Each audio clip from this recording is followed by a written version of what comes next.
Adik-adik masih bersama dengan Kak Jamal dan masih bersama dengan sahabat kita yaitu si Badar ya. Setia mendampingi adik-adik dalam program kesayangan yaitu Dongeng Bersama dengan Kak Jamal. Nah, kalau tadi sudah mendengarkan bagaimana sepenggalan kisah tentang lahirnya baginda Nabi Shallallahu Alaihi Wasallam yang ternyata lahir dalam keadaan yatim ya adik-adik. Kenapa disebut yatim?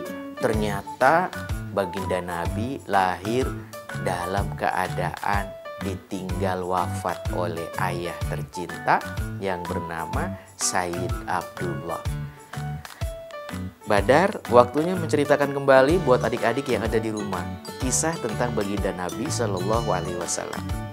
Baiklah teman-teman, aku teruskan kisah dari kehidupan baginda Rasul ya. Setelah Rasulullah lahir, Siti Aminah sangat senang sekali dengan hadirnya Nabi Muhammad. Tapi teman-teman, yang membuat Siti Aminah itu sedih, Nabi Muhammad Shallallahu Alaihi Wasallam tidak ada yang memberikannya air susu. Karena Siti Aminah sangat terbatas sekali teman-teman. Air susu yang kemudian bisa dimakan atau diminum oleh seorang bayi mungil. Nah teman-teman, tiba-tiba saja ada seorang wanita bernama Halimatus Sa'diyah. Ya ampun, Halimatus Sa'diyah mendapati seorang bayi yang sangat lucu. Saat itulah Halimatus Sa'diyah merasakan kehangatan yang luar biasa. Pancaran dari kasih sayang yang tiba-tiba muncul begitu saja selepas melihat bayi kecil. Dialah Rasulullah Shallallahu Alaihi Wasallam. Ada yang mengatakan Halimatus Sa'diyah diminta oleh Siti Aminah untuk menjadi ibu susu baginda Rasul. Apa kita terima saja bayi yatim itu? Muhammad maksudmu? Iya, cucu dari Abdul Muthalib. Kasihan dia. Hampir semua teman-teman dari rombongan kita tidak ada yang mau menyusuinya. Karena tidak ada harapan untuk mendapatkan imbalannya dari ayah bayi itu. Betul juga engkau istriku. Kasihan anak itu. Aku mendukungmu jika engkau susui dia. Mudah-mudahan Allah memberikan keberkahan bagi kita. Halimah segera mendatangi Abdul Muthalib. Dia bersedia untuk menjadi ibu susu dan pengasuh bagi Muhammad kecil. Betapa gembira Abdul Muthalib mendengarnya. Halimah dari Bani Sa'ad itu akhirnya dipercaya Abdul Muthalib untuk mengasuh cucunya 2 tahun lamanya. Teman-teman, tahukah kalian ketika baginda Nabi berusia 6 tahun, ternyata ibu tercinta wafat meninggalkannya. Hingga jadilah Nabi Muhammad yatim piatu di usia yang sangat belia. Usia 6 tahun teman-teman. Menginjak usia yang ke-6 tahun, Muhammad kecil diajak ibunya untuk berziarah ke makam ayahnya, Abdullah di Yathrib. Dalam perjalanan pulang kembali ke kota Mekah, Aminah pun jatuh sakit. Dari hari ke hari, tubuhnya semakin melemah. Hingga di sebuah kota bernama Abwa, letaknya antara Mekah dan Yathrib, Aminah meninggal di sana. Dan Muhammad kecil pun menjadi seorang anak yatim piatu. Nabi Muhammad sudah menjadi yatim teman-teman.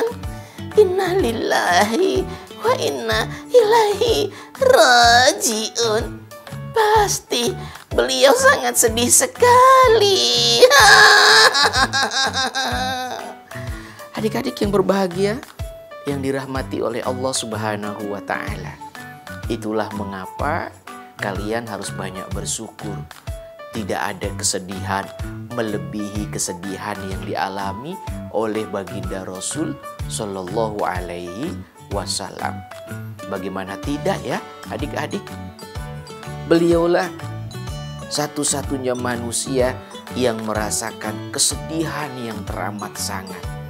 Makanya alim ulama seringkali mengingatkan adik-adik, kenapa seorang Rasul yang dicintai oleh Allah justru mendapatkan ujian sedemikian besar, yaitu ditinggal wafat oleh ayah dan ibunya.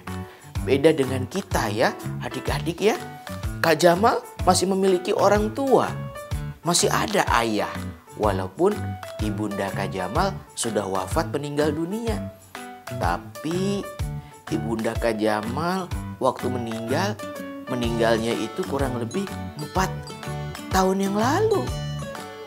Artinya Kak Jamal masih merasakan bagaimana kasih sayang, cinta, dan belayan daripada seorang ibu.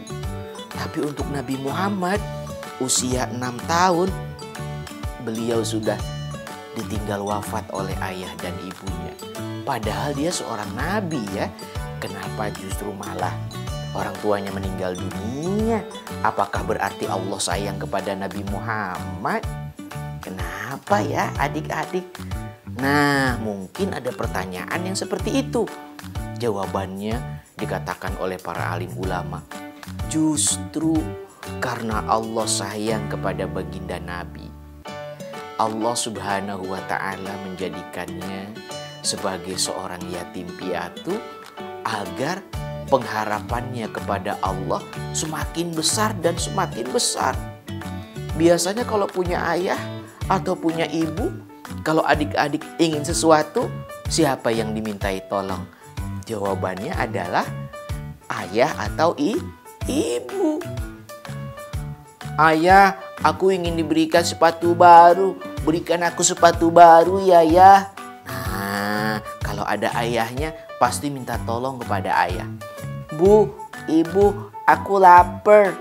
Aku ingin sekali makan. Bu, buatkan aku makanan ya. Berarti mintanya kepada seorang ibu. Tidak dengan Nabi Muhammad. Rasulullah sedari kecil sudah dididik dan dilatih untuk selalu meminta hanya kepada Allah Subhanahu wa Ta'ala. Saat Nabi Muhammad merasakan kesedihan, Nabi Muhammad hanya memasrahkan perasaannya itu kepada Allah. Saat Rasulullah kelaparan, Nabi kita Rasulullah Shallallahu Alaihi Wasallam hanya menyandarkan doanya kepada Allah Subhanahu wa Ta'ala.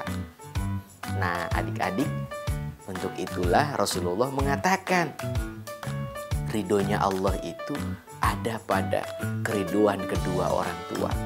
Murkanya Allah ada di dalam kemurkaan orang tua. Bahkan kunci surga dikatakan oleh baginda Nabi, wahai kalian umatku, siapapun yang memiliki kedua orang tua, berarti 2 kunci surga ada pada kalian. Tinggal kalian mau mengambilnya atau tidak. Jadilah anak yang berbakti. Anak yang berbakti dan mendapatkan ridho orang tuanya, dia pasti akan mendapatkan kunci itu.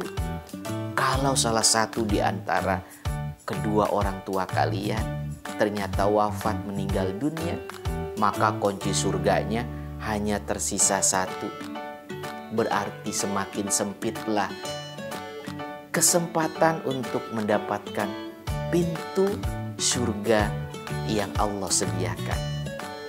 Sehingga kalau yang satu hilang, berarti hilang pula kesempatan untuk mendapatkan kunci surga.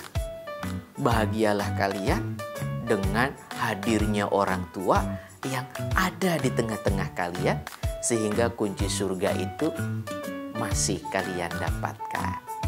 Nah, mudah-mudahan kita mendapatkan kebaikan ya adik-adik dari kedua orang tua kita dengan adanya kunci surga yang Allah berikan kepada mereka. Wah, amazing, wonderful. Aku sampai terharu. Ternyata Nabi Muhammad orang yang sangat sabar ya teman-teman. Dan menginginkan aku untuk langsung bertemu dengan ayah dan ibuku. Badar ingin ketemu ayah, Badar ingin ketemu ibu. Tapi aku tidak tahu mereka di mana, Kak Jamal. Aku sangat sedih. Adik-adik yang berbahagia yang dirahmati Allah Subhanahu wa taala, kesedihan harus dihilangkan ya. Badar jangan takut, masih ada Kak Jamal. Kak Jamal siap ya jadi orang yang paling dekat dengan Badar. Nah adik-adik, mudah-mudahan kebersamaan kita pagi hari ini bisa memberikan hikmah dan manfaat. Tetap menjadi anak Indonesia yang soleh dan juga soleha, cinta kepada kedua orang tua. Dengan begitu, pintu surga akan selalu terbuka dan kalian banyak bersyukur atas hadirnya orang tua. Badar yang semangat ya. Pamit dari hadapan adik-adik semuanya. Di lain waktu, di lain kesempatan, insya Allah kita lanjutkan kembali. Sampai ketemu lagi. Billahi taufiq wal hidayah. Assalamualaikum warahmatullahi wabarakatuh. Dadah adik-adik.